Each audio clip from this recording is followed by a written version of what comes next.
बिस्मिल्लाहिर्रहमानिर्रहीम।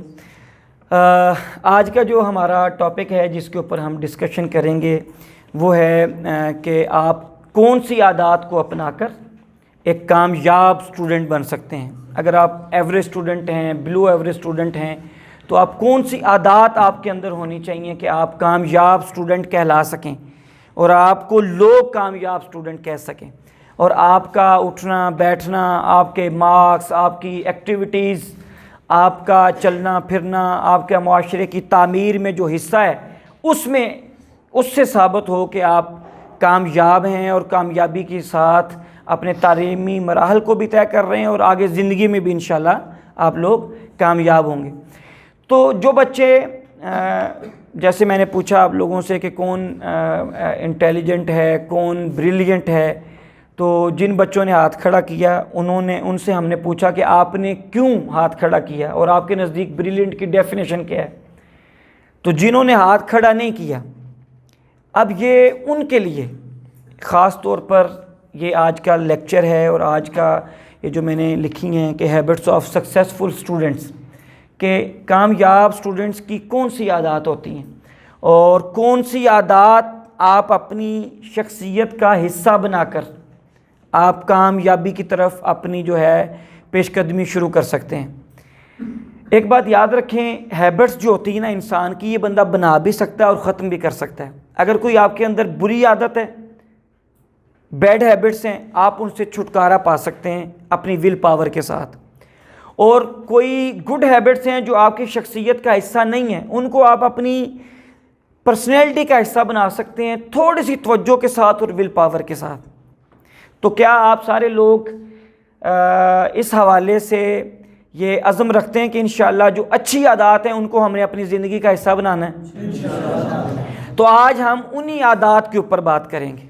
आज का ये जो लेक्चर है उन्हीं आदत के हवाले से है कि कैसे एक एवरेज स्टूडेंट, वो बिलो एवरेज है या वो ब्रिलियंट खुद को नहीं समझता, वो बैक बेंचर है, वो पीछे बैठने वाला है, उसको कोई भी कॉन्सेप्ट समझने में बड़ी देर लगती है। बाज़ बच्चे होते हैं उनके सामने कोई नया कॉन्सेप्ट आता है, कोई नई बात आती है, वो फ़ौरन पिक करते हैं।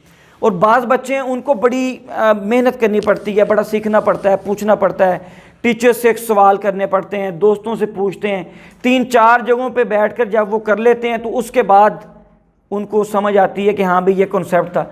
और बाज़ बच्चे आपको पता है वो होते हैं उनके सामने अभी आपने 2 मिनट बात की होती है तो वो फ़ौरन पिक कर लेते हैं। ठीक है, उनके IQ लेवल बड़ा ज़बरदस्त होता है, उनकी इंटेलिजेंस लेवल, एफिशिएंसी लेवल बड़ा शानदार होता है। तो उनके अंदर अगर आप देखें तो ये आदत पाई जाती होंगी। तो जो कामयाब स्टूडेंट्स की सबसे पहली आदत उसके अंदर होती है वो होती है कि वो ऑर्गेनाइज्ड होता है। वो क्या होता है? तो पहली आदत क्या होनी चाहिए जी? Get organised. अब गेट ऑर्गेनाइज्ड क्या है? खुद को ऑर्गेनाइज करना क्या है कि आपने क्या करना है उसको प्लान करें। आप क्या करना चाहते हैं, आप एज अ स्टूडेंट क्या करना चाहते हैं। आपका कोई सेमेस्टर है, उसके अंदर आपके 6 सब्जेक्ट हैं, आप FSC में पढ़ रहे हैं, अब मैट्रिक के अंदर हैं, आपका सिलेबस है, आपने उस सिलेबस को कवर करना है, उसकी प्लानिंग करें।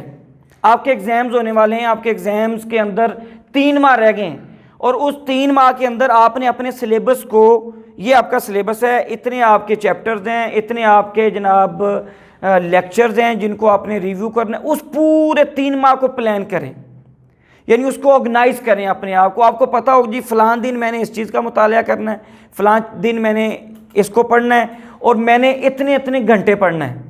मैंने 7 से 9 बजे पढ़ना है, मैंने 6 से 8 पढ़ना है, मैंने सुबह 6 से 8 पढ़ना है, फिर उसके बाद मैंने दोपहर 2 से 5 पढ़ना है, फिर मैंने शाम रात को 8 से 12 बजे तक पढ़ना है। यानी आपकी हर चीज़ उसमें प्लानिंग हो, तो आप ऑर्गेनाइज जो है आपकी लाइफ हो।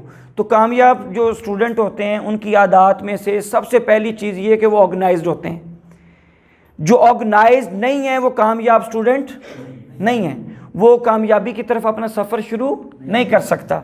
वो जितने मर्जी अच्छे ग्रेड्स ले ले, लेकिन उसकी ज़िंदगी के अंदर अगर ऑर्गेनाइजेशन नहीं है, वो ऑर्गेनाइज्ड नहीं है, तो आप उसको वो किसी न किसी जगह पे जाके मार खा जाएगा।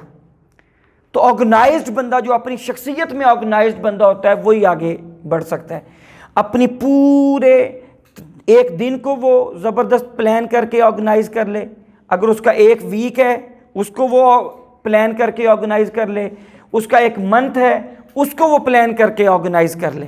तो ऑर्गेनाइज करने की स्किल उसके अंदर हो अपने आप को, ठीक है, अपने टाइम को ऑर्गेनाइज करने की, अपने डेज अपने मंथ्स को ऑर्गेनाइज करने की, अपने ईयर को प्लान करके ऑर्गेनाइज तरीके से गुजारने की, अपने घर के अंदर ऑर्गेनाइज लाइफ, अपनी फैमिली के अंदर ऑर्गेनाइज लाइफ, अपनी यूनिवर्सिटी के अंदर ऑर्गेनाइज लाइफ। तो वो बच्चे जो ऑर्गेनाइज्ड होते हैं वो कामयाब होते हैं, वो कामयाबी की तरफ अपना सफ़र ज़्यादा तेज़ी से शुरू करते हैं। तो पहली आदत कौन सी हमने पढ़ी जी कि ऑर्गेनाइज्ड लाइफ गुजारें। आपकी बेढंगी लाइफ नहीं होनी चाहिए जिसका कोई टाइम टेबल ही नहीं है, कोई शेड्यूल ही नहीं है, कोई पता ही नहीं है कि प्लानिंग क्या है, मैंने करना क्या है, बस जी दिन चढ़ा और गुरूब हो गया और उसमें अगर कुछ कर लिया तो कर लिया, नहीं तो सारा दिन गुजर गया। तो ऐसे बच्चे ना अपने उनका एकेडमिक रिकॉर्ड अच्छा बनता है, ना ही ऐसे बच्चे किसी अच्छी जगह पर जाकर सेट हो सकते हैं। तो सबसे पहली चीज़ थी गेट ऑर्गेनाइज्ड।